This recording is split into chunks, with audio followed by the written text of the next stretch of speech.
السلام علیکم ورحمۃ اللہ وبرکاتہ۔ بسم اللہ الرحمن الرحیم، والصلاة والسلام علی رسولہ الکریم وعلی آلہ وصحبہ اجمعین۔ میرے عزیزو، بھائیوں، بہنوں، بچوں، بچیوں، اور جن سب تک میری بات پہنچے اور اللہ پہنچائے، میرا سب کو سلام ہو۔ سنا کہ طارق عزیز صاحب دنیا سے تشریف لے گئے۔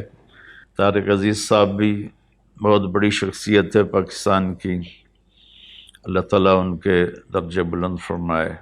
اس کرونا کی وجہ سے ہمارے وجہ بنی، اصل تو موت اللہ کا امر ہے۔ ہمارے بہت قیمتی ساتھی زاہد کھوکھر صاحب 22ویں گریڈ میں پہنچے تھے، اتنے دیانتدار کہ ان کا دفتر بھی عبادت گاہ تھا۔ وہ اپنے دفتر میں بھی ہوتے تھے تو عبادت ہی کر رہے ہوتے تھے کہ سچائی، دیانتداری، عدالت 30 سال میں یا 26 سال میں ان سے یہ کام نہیں چھوٹا، اور پھر شہادت کی موت مل گئی۔ دونوں کے لیے میری دعا ہے رحمت اللہ علیہما، اللہ ان پر اپنی رحمتیں نازل فرمائے۔ اور میں پچھلے دنوں گر گیا تھا، لیکن شکر ہے اللہ کا، ہڈی نہیں ٹوٹی، کوئی دانت نہیں ٹوٹا، لیکن پورے چہرے میں درد ہے۔ تو مجھے ایسے خیال آیا کہ کچھ قرآن کے ساتھ سفر کرنا چاہیے، کچھ حدیث پاک کے ساتھ، تو جتنی ہمت ہوگی میں آپ کے سامنے کچھ نہ کچھ پیش کرتا رہوں۔ تو آج میں نے قرآن پاک سے ایک بڑی خاص چیز اخذ کی ہے، وہ آپ کو پیش کرنا چاہتا ہوں۔ انسان کے علاوہ جتنی مخلوق ہے سب تعلیم یافتہ ہے۔ انہیں یہ پتہ ہے ہمارا بنانے والا کون ہے، انہیں یہ پتہ ہے ہماری بندگی کیا ہے۔ کل قد علم صلاتہ و تسبیحہ، ہر شے کو پتہ ہے میں نے بندگی کیسے کرنی ہے، اللہ کو یاد کیسے کرنا ہے۔ تو یہ آیت بڑی خوبصورت ہے پوری کائنات کو بتانے کے لیے کہ ایک پتھر کو بھی پتہ ہے کہ میرا رب کون ہے اور میری بندگی کیا ہے، میری نماز کیا ہے۔ وَإِن مِّن شَيْءٍ إِلَّا يُسَبِّحُ بِحَمْدِهِ، یہ اس سے بھی زیادہ طاقتور ہے مفہوم کے لحاظ سے آیت، کہ کائنات میں ایک ریت کے ذرے سے لے کر ہمالیہ پہاڑ تک کوئی چیز ایسی نہیں جو اللہ کو یاد نہ کرتی ہو۔ لیکن انسان جاہل پیدا ہوتا ہے، اس لیے آپ حیران ہوں گے بڑے بڑے پڑھے لکھے مفکر، سائنسدان،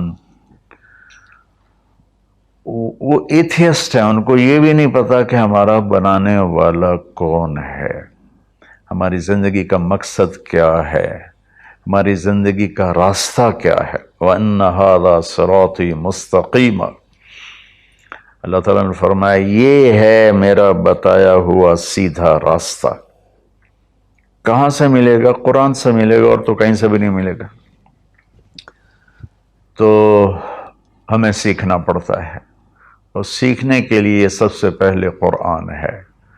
ہم شوق رکھیں قرآن کے سیکھنے کا، قرآن کو پڑھنے کا، قرآن کا ترجمہ پڑھنے کا۔ 500 آیات کے علاوہ تو سب نصیحت ہے، تو بڑا اچھا لگے گا اگر آپ روزانہ کچھ قرآن کے لیے وقت مقرر فرما لیں۔ تو قرآن یہ بتاتا ہے کہ ہم دنیا میں کیوں پیدا ہوئے ہیں، ہمارا خالق کون ہے۔ واللہ خلقکم، تمہیں اللہ نے بنایا کس چیز سے؟ من تراب، مٹی سے بنایا۔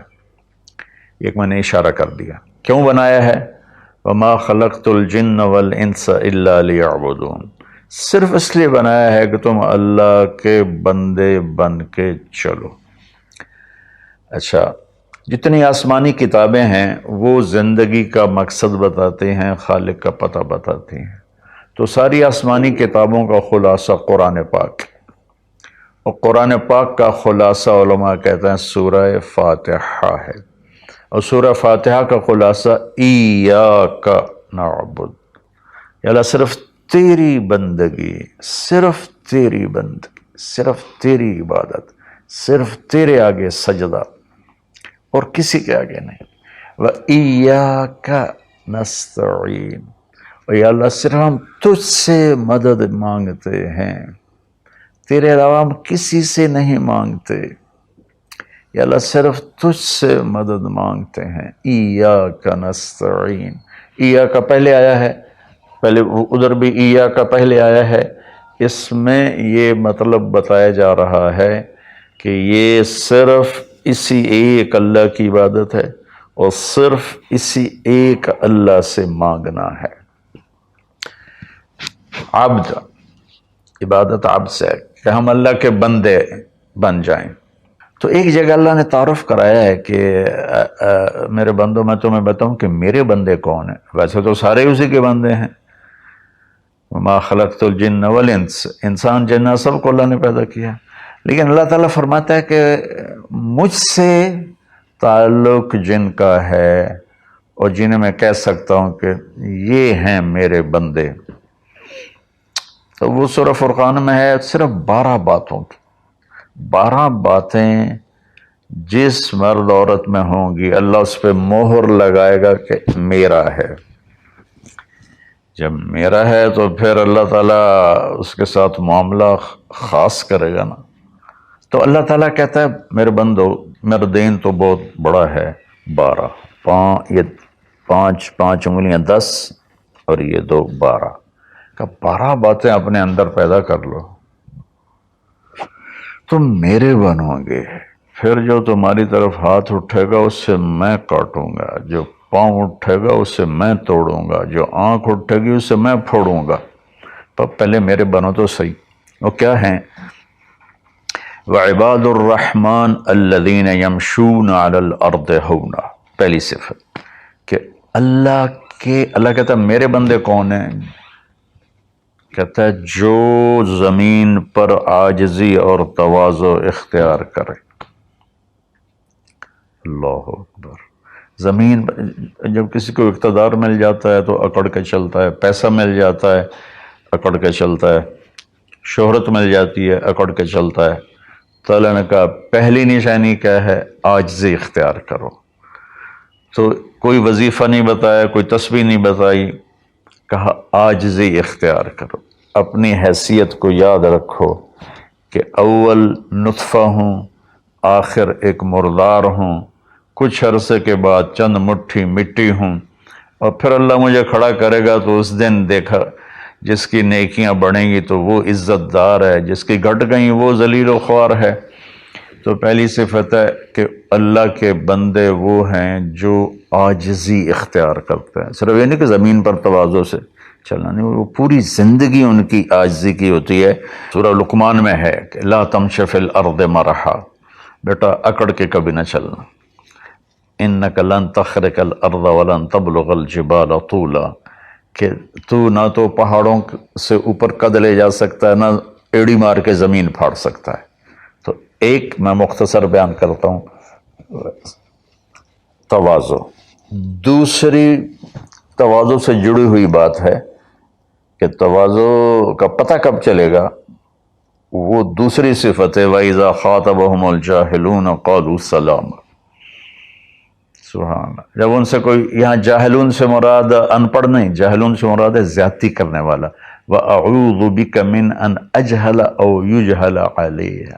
یا اللہ میں پناہ چاہتا ہوں کوئی میرے اوپر زیادتی کرے یا میں کسی پر زیادتی کروں. یہاں جہالت سے مراد ہے زیادتی کرنے والا، بدتمیزی کرنے والا. تو وہ کیا کرتے ہیں؟ قالوا سلاما. وہ یہ نہیں کرتے کہ اس سے کتنے لوگ قطع تعلق مراد لیتے، باجی السلام علیکم، تو ڈرا ہو رے سا ڈرا ہو رے. تو میرا اللہ یہ نہیں کہہ رہا. میرا اللہ کہہ رہا جب ان سے کوئی غلط گفتگو کرتا ہے، غلط معاملہ کرتا ہے، بدتمیزی کرتا ہے، تو وہ آگے تمیز کے ساتھ بات کرتے ہیں. وہ غصے سے بپھر نہیں جاتے، وہ اس کے لہجے میں بات نہیں کرتے، وہ ٹھنڈے مزاج کے ساتھ اللہ اس کے رسول کو سامنے رکھ کر وہ بات کرتے ہیں. 2. تیسری فرمائی والذین یبیتون لربہم سجدا وقیاما. عبادت کو تیسرے نمبر پر لائے کہ میرے بندوں کی تیسری بڑی صفت یہ ہے کہ وہ رات کو اٹھتے ہیں اور مجھے یاد کرتے ہیں۔ اچھا، اب آج کل سستی کا زمانہ ہے، میرے نبی نے ایک حدیث سنائی تو وہ بہت بڑی خوشخبری ہے آپ کے لیے۔ جو عشاء کی نماز باجماعت پڑھ لے اور صبح کی نماز باجماعت پڑھ لے تو اس کی رات تہجد میں لکھی جائے گی۔ قربان جاؤں اپنے نبی کی رحمت پر اور ان کے رحمت للعالمین ہونے پر کہ میرے جیسا جو سر درد کا مریض ہے وہ رات کو نہیں اٹھ سکتا تو عشاء باجماعت پڑھ لے اور فجر باجماعت پڑھ لے، ساری رات عبادت ہے۔ باقی یہ تو ہے یعنی بالکل وہ 33 نمبر والا کام ہے، لیکن ہم پاس لوگوں میں شمار ہیں، اس صفت کے حقدار کہلائیں گے۔ باقی اصل وہ ہیں جو راتوں کو اٹھ کر یاد کرتے ہیں، ایک ہوک سی دل میں اٹھتی ہے، ایک درد جگر میں ہوتا ہے، ہم رات کو اٹھ اٹھ روتے ہیں جب سارا عالم سوتا ہے۔ تو عشق تو ایسی چیز ہے۔ ملحب کلام قد نزخرفہ ان المحبت قلب وہبناہ۔ محبت ایسے نہیں کہتے کہ محبوب کو چکنی چپڑی باتیں کہو، جی میں قربان جاؤں، میں صدقے جاؤں، میں واری جاؤں، آپ کے بغیر تو جی نہیں سکتا، باتوں سے نہیں کہ محبت ہے دل کو اس کے قدموں پہ نچھاور کر دو۔ بہت خوبصورت بات اللہ نے کی ہے۔ تو جو لوگ ماشاءاللہ راتوں کو اٹھتے ہیں ان کو مبارک ہو، لیکن ہمارے جیسے کمزور بھی اس فضیلت میں ہیں۔ عشاء باجماعت پڑھ لو، فجر باجماعت پڑھ لو، اور پھر اللہ تعالیٰ پہ قربان جائیں کہ ان کی جو ہے نا دعا اللہ تعالیٰ بتاتا ہے، والذین یقولون ربنا اصرف عنا عذاب جہنم ان عذابها کان غراما۔ وہ اللہ ان کی دعا بتا رہا ہے کہ وہ کہتے ہیں یا اللہ ہم سے عذاب جہنم دور فرما، چونکہ یہ نہ ٹلنے والا عذاب ہے جو چمٹ جاتا ہے، اور وہ انہا ساءت مستقرا و مقاما، اور یا اللہ وہ بہت ہی برا ہے، بہت ہی برا ہے۔ تو تہجد اور دعائیں، دعا بہت بڑی طاقت ہے، بہت بڑی طاقت ہے، بہت بڑی طاقت۔ ہم نے دعا ایسے ہی بنائی ہوئی ہے، فرض نماز کے بعد مولوی صاحب رٹے رٹائے جملے بولتے ہیں، ہم پیچھے آمین کہتے ہیں۔ دعا وہ ہے جو آپ تنہائی میں اللہ کے سامنے گڑ گڑا کر بولتے ہیں۔ میرے نبی نے فرمایا اللہ کے سامنے روو، اچھا اگر علم تبکو فتباکو، اچھا اگر تمہیں رونا نہیں آتا نا تو رونے کی شکل بنا لو۔ چوتھی چیز بتاتے ہیں، والذین یقولون ربنا اصرف عنا عذاب جہنم ان عذابها کان غراما انہا ساءت مستقرا و مقاما۔ یا اللہ جہنم سے بچانا اور جہنم کے عذاب سے بچانا، وہ اللہ آپ پہ ہی معاف کرے گا۔ یہ ہمارے اب تو عام ماحول میں یہ اللہ آپ پہ ہی معاف کرے گا، اللہ بڑا غفور الرحیم ہے، اللہ آپ پہ ہی معاف کرے گا۔ تو میں تو اپنے ماحول میں بات کرتا ہوں اپنے عزیز رشتہ داروں سے کہ اللہ آپ پہ ہی کپا کٹ دے گا، سپرے نہ کرو، پانی نہ لاؤ، کھاد نہ دیو، آپ بہے کوئی بھی پا دیو، اللہ آپ پہ ہی کٹ دے گا۔ لے جی مولانا صاحب کہیں گل نہ کریں دیو، بھلا کدی پانی تے کھاد تے سپرے تو بغیر بھی کاشا ہوئی۔ تو اللہ یہی کہہ رہا ہے کہ ڈرو مجھ سے اس جہنم کے عذاب سے اور اس سے بچاؤ کا راستہ اختیار کرو۔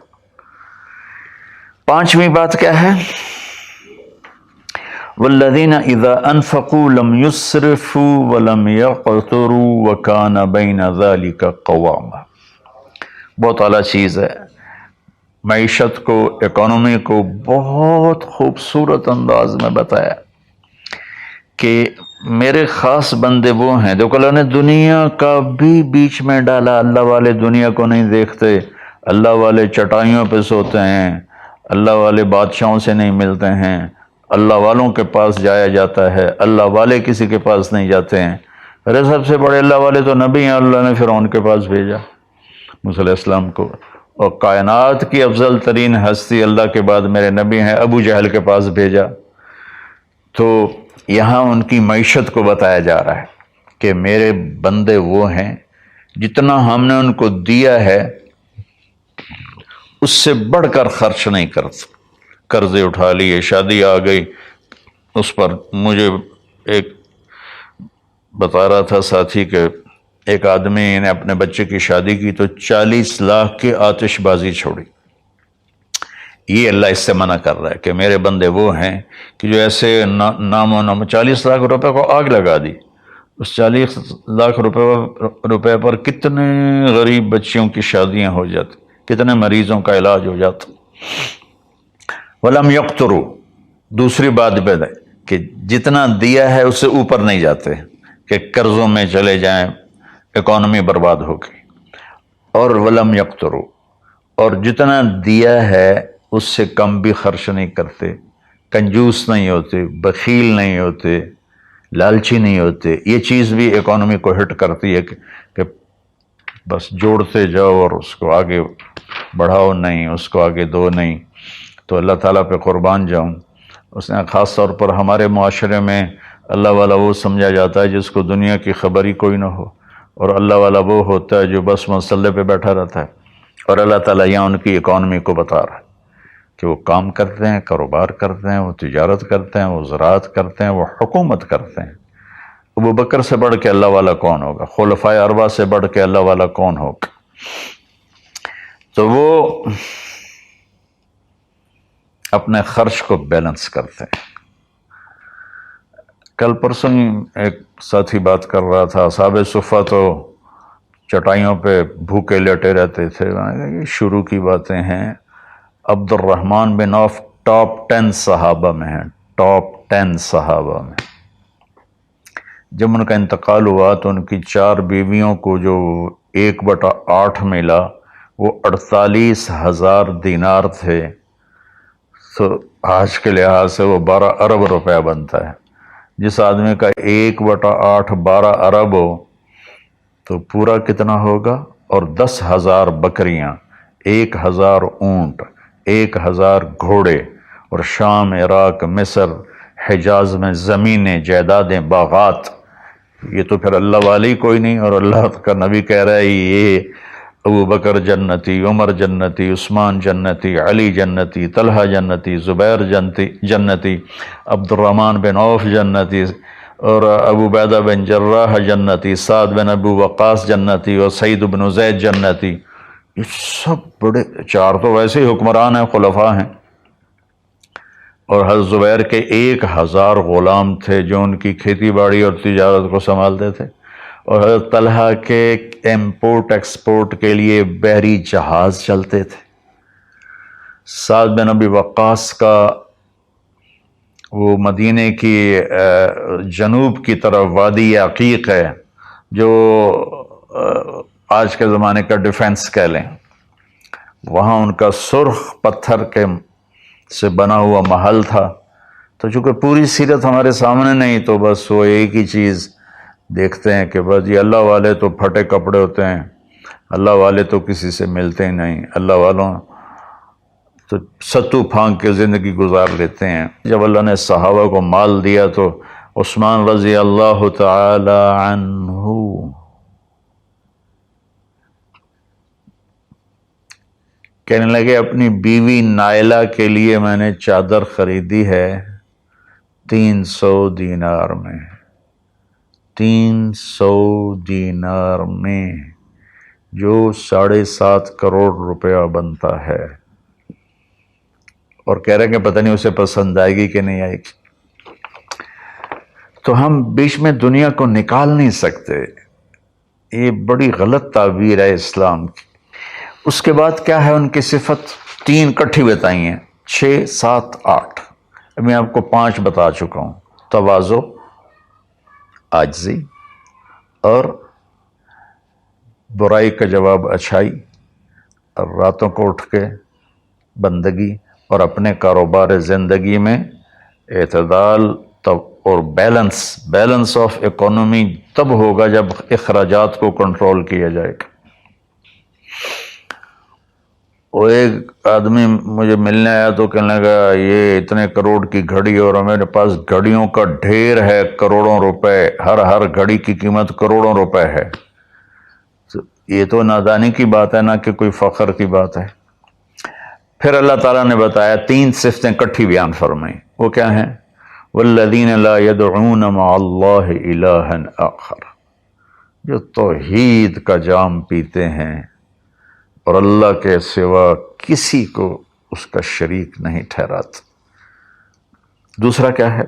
ولا يقتلون النفس التي حرم اللہ الا بالحق، جو ہمارے علاقے میں خاص طور پر جو قتل کی دشمنیاں ہیں، اور اپر پنجاب میں جو قتل کی دشمنیاں ہیں، گجرانوالہ کے ارد گرد، گجرات کے ارد گرد خاندانوں کے خاندان تباہ ہو کے، اور ایسی سرحد اور بلوچستان کے قبیلوں کے قبیلے تباہ ہو گئے، اور نمازی 5 وقت کے۔ اور میرا اللہ کہتا ہے جو کسی کو قتل نہیں کرتا سوائے حق ہے۔ حق ہے، کوئی زانی پکڑا جاتا ہے اور شادی شدہ ہے اور 4 گواہ اس پہ لگ جاتے ہیں، ہم اس کو قتل کرو۔ اور کوئی جنگ ہے کفر اور اسلام کی، جب اس جنگ میں جب سامنے آئے لڑائی کرنے والا اسے قتل کرو۔ لیکن جیسے آج کل ہمارا ماحول ہے قتل قتل قتل قتل، بھائیو اللہ کہہ رہا ہے جو میرے بندے ہیں نا وہ کسی کو ناجائز قتل نہیں کرتے۔ تیسرا کیا فرمایا؟ ولا یزنون، زنا نہیں کرتے۔ زنا کیسے پھیلتا ہے؟ بے حیائی سے، جو چند دن پہلے میں نے بات کی تھی، تو کچھ لوگوں نے برا منایا، باقی تو اکثر نے ایکسیپٹ کیا۔ زنا بے حیائی سے پھیلتا ہے۔ اللہ کہتا ہے قل للمؤمنین یغضوا من ابصارہم ویحفظوا فروجہم، ایمان والوں سے میرے محبوب کہو کہ آنکھیں نیچی رکھیں اور زنا سے اپنے آپ کو محفوظ رکھیں۔ سیم آیت وقل للمؤمنات یغضضن من ابصارہن ویحفظن فروجہن، اور ایمان والی عورتوں سے کہہ دو کہ اپنی نظریں نیچی رکھیں اور اپنے آپ کو اس فحاشی اور بدکاری سے بچائیں۔ انسان جذبات کا پتلا ہے، اس کے سامنے جب بے حیائی ہوگی تو وہ یقیناً اس کے غلط جذبات ابھریں گے۔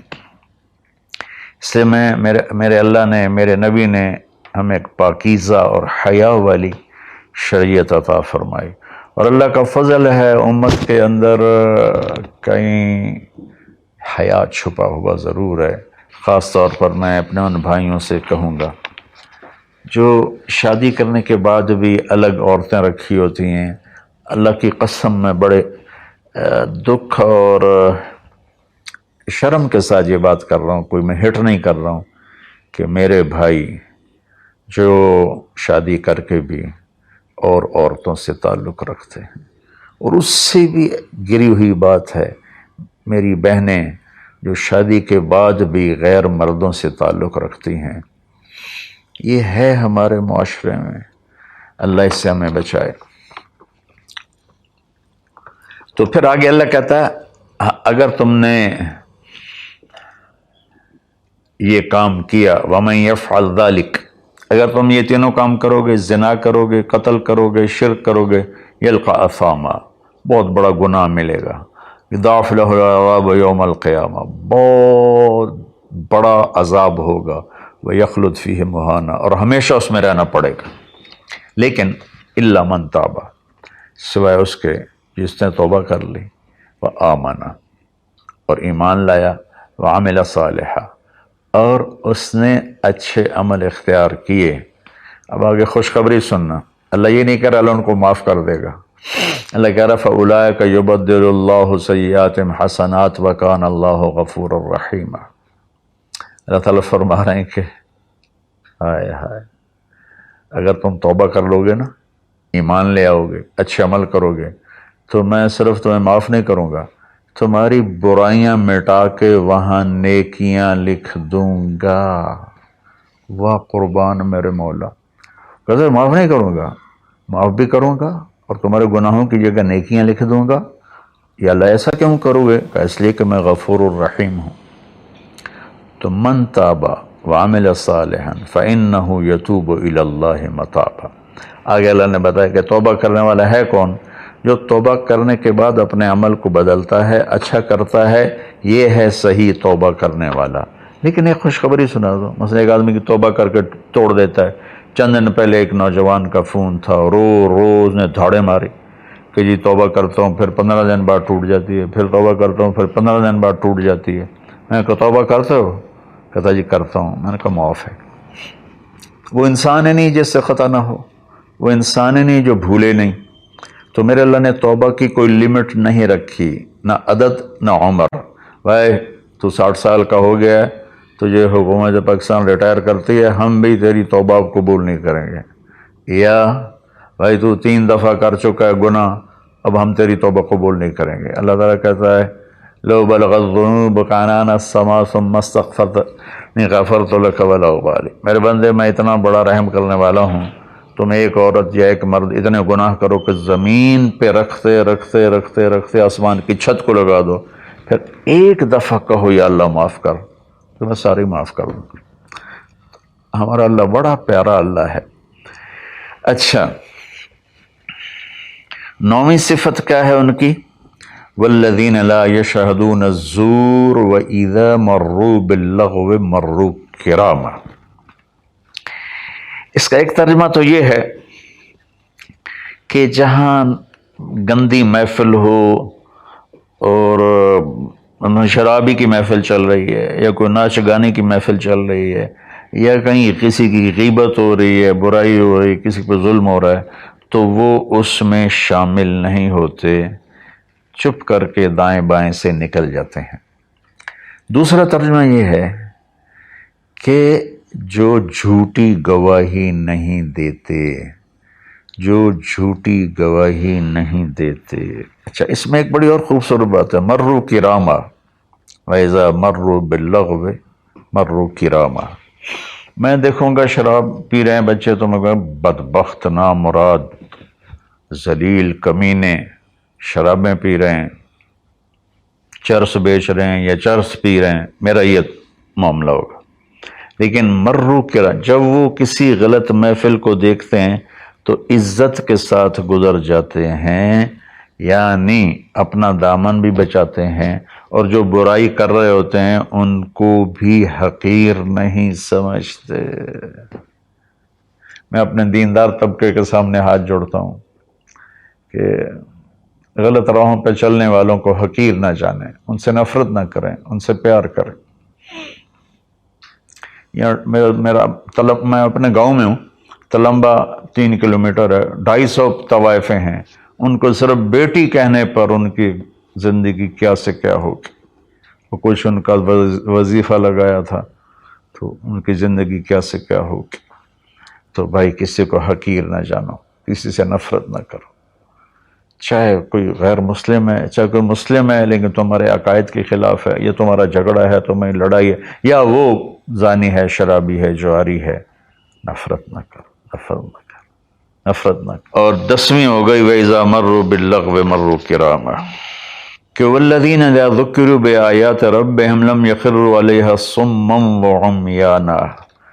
جب ان کے سامنے اللہ کی بات آتی ہے تو سننے سے انکار نہیں کرتے، یعنی آنکھیں بند نہیں کرتے، کان بند نہیں کرتے، کہ جیسے اندھے اور بہرے پر چیز پیش کرو تو اسے پتہ نہیں لگے گا۔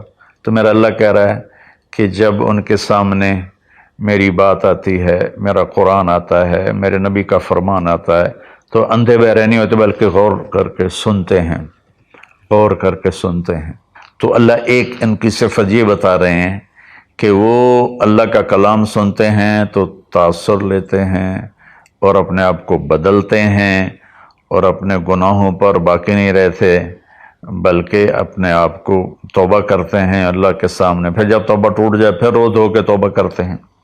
11 12ویں صفت کیا ہے؟ سبحان اللہ، واہ جی واہ۔ اللہ والوں کو تو بیوی بچوں کی بھی پرواہ نہیں ہوتی، اللہ والوں کے گھروں میں تو فاقے ہوتے ہیں. اب یہ اللہ والوں کی بات بتا رہا ہوں. والذین یقولون ربنا هب لنا من ازواجنا وذریاتنا قرۃ اعین وجعلنا للمتقین اماما. سبحان اللہ. جو کہتے ہیں یا اللہ ہمیں ہمارے ازواج یعنی بیویاں، ہماری اولادیں ایسی دے جو آنکھوں کی ٹھنڈک بن جائیں، اور ہمیں متقین کا سردار بنا، امام بنا. اپنی وجاہت مانگتے ہیں، وجاہت. اچھا، حب، وہبا، آتا، اعطا، تین لفظ ہیں دینے کے.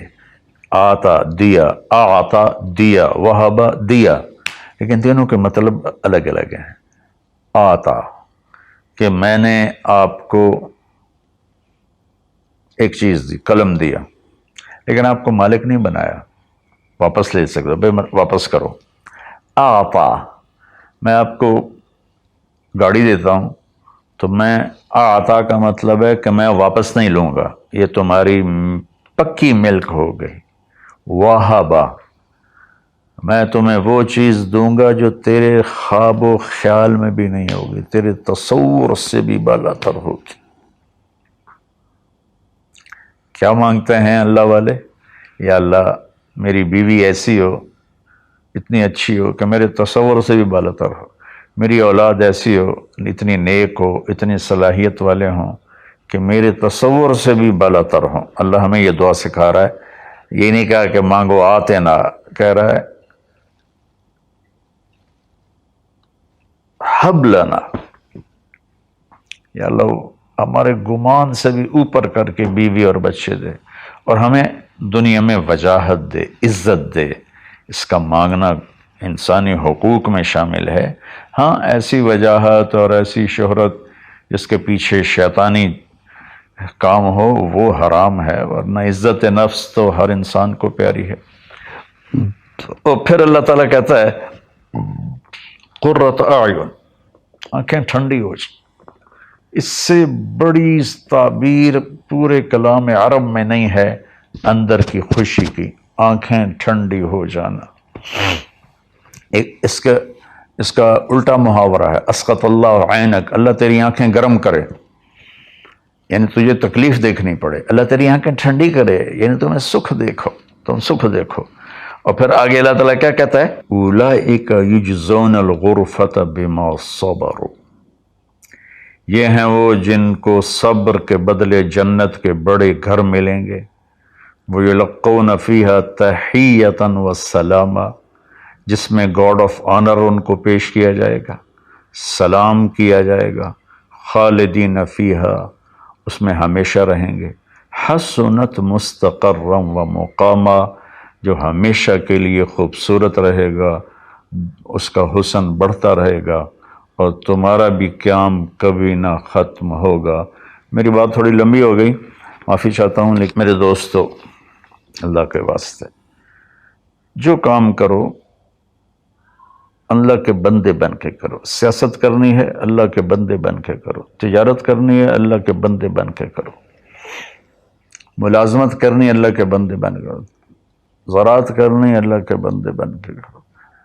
اللہ تعالیٰ مجھے بھی ان 12 صفات کا عمل کرنے والا بنائے اور آپ کو بھی. السلام علیکم.